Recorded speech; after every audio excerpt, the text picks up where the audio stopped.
everybody, I'm Melanie Raposo and welcome to the Pregnancy Show. Today our special guest is Judy Librach, author of Love Mommy, Writing Love Letters to Your Baby. Hi Judy, thanks for being with us. Hi Melanie. Now first of all, I just want to say I love your book. It's so sweet and heartwarming, and I think all the stories in there parents can definitely relate to, which we'll get to in a minute. So first of all, I just want to say, usually when you think of love letters, you think of romantic letters, right? But which these obviously aren't. So how would you explain writing love letters to your baby? What's that about? Well, Melanie, that's a great question. And honestly, the love that you feel for your child and your children is so overwhelming and is so unconditional and so holy that I was blown away when I felt it for the first time. And like you, I always thought, hey, this is just reserved for love, like for loving your guy, loving, the person that you're with. But when I had my son, I just couldn't get over the unconditional part of it, because it's totally unconditional. There's nothing you would do for your child. And I was so overwhelmed by that great, beautiful feeling that I thought, I've got to write about it. I'm a writer. I always say if I were a dancer, I would have leapt into some kind of choreography, but I'm definitely not. But I really felt compelled to write about it. And as I started to write, they started to form into these things called love letters.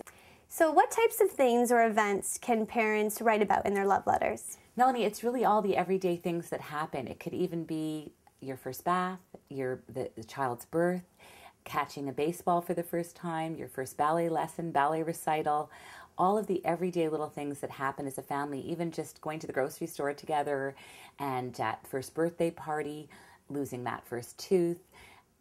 All the things that the child loves, like their favorite book, their favorite toy, what makes them laugh. And writing about those stories is a really great place to start. Now, is there a time where, is it ever too late to start writing love letters to your child? Or can you start, say they're a teenager and you want to start doing this? Absolutely, Amelia. I love that you asked that question, because teens really need the letters more than ever, because they're struggling with a lot of hormones and changes, and mom and dad are probably struggling too, worrying about where's my child at 3 in the morning.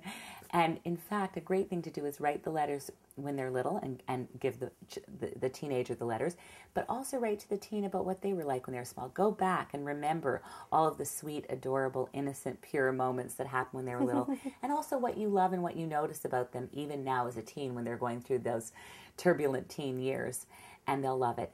Even adult children love receiving these letters, and grandparents are reporting loving to write these love letters to their grandchildren and their adult children because they have a little more time on their hands. Dads love writing them as well, and so it's just fantastic for everybody in the family to write these letters. Now, one of the stories that stood out for me was when you said you finally realized that you were a mom, and that was when you were giving Max his first bath. Can you tell us a little bit about that experience? That's my favorite story that you just picked, so thank you for loving that story. That story took maybe 67 rewrites because I wanted to get it so right, to describe that moment when you know you've become a mom for sure and there's no going back. Some moms might think it happens upon the moment of childbirth, but I don't think it does, because I think there's way too much going on in childbirth to really be thinking about that child's soul and who they are. And it's different for every child, the moment where you become a mom. So for Max, it was the first time I gave him a bath. I was very scared to do it myself. And as I was doing it, he gave me a very calm, steady gaze, as if to say, Mom, I totally believe that you can do this, and I have total trust in you.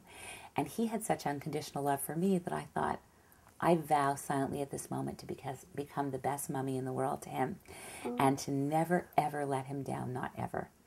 And it was such a powerful, exultant, I don't even know what the word is, just glorious feeling.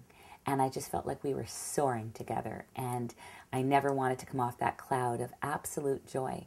And at that moment, I thought, I'm a mom.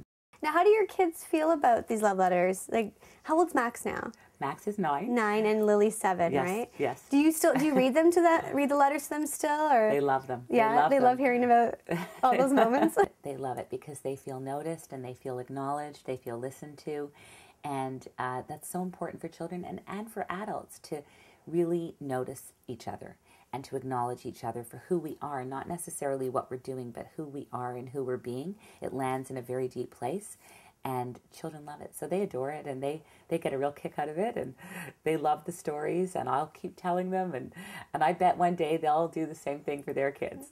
Well, thank you so much, Judy, for coming in talking about the book today. Where can people go to get the book? The book is available in all major bookstores all across Canada and the United States. Chapters Indigo, Barnes & Noble. It's available on amazonbooks.com and amazonbooks.ca. And as well, they can go to our website at www.findingyourbliss.com. Great. Thank you so much. It was great meeting you. Melanie. Thanks, It was great Judy. to meet you too.